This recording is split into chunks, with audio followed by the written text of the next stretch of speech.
Hello, this is Eli. Welcome to another video. Today we're going to talk about linked lists.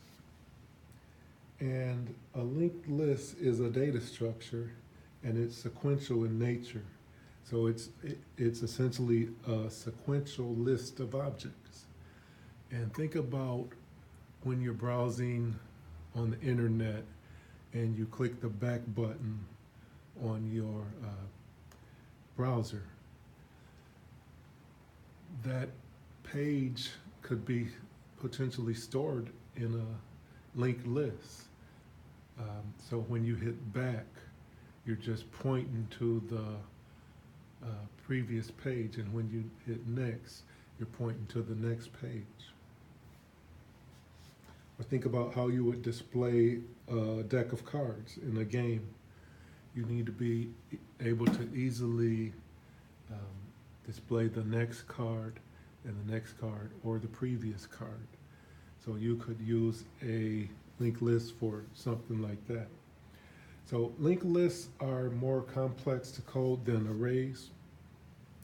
We know arrays just hold values and they have an index pointing to that value or an index associated with that value.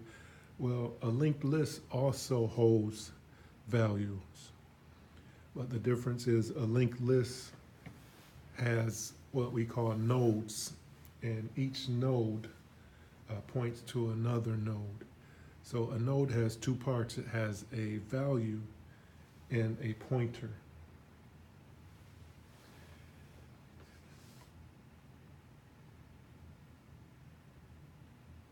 So when we insert a node into a linked list, it's done in constant time, meaning it's always the same number of steps. When we insert a node at the beginning, it's always the same number of steps. And when we remove a node, it's always the same number of steps. And it's usually just two or three steps to insert or remove a node.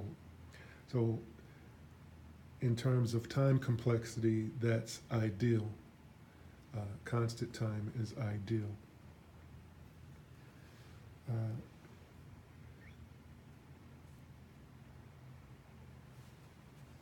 So when we have to add a node to the middle of a data structure, now we're talking about linear time. It's no longer constant because we have to actually traverse the array to get to the node that we want to add. So each node in a linked list contains one or more members that hold data. And each node, as I said, has a pointer that points to the next node. The first node of a linked list is called the head. And the last node of the linked list is set to null because it's not pointing to anything.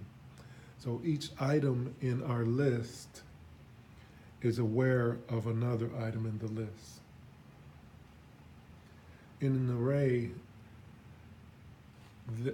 each item or each element isn't aware and doesn't care about the other items. So in a linked list, within our node, we store a value, and we also store a reference to the value in the list.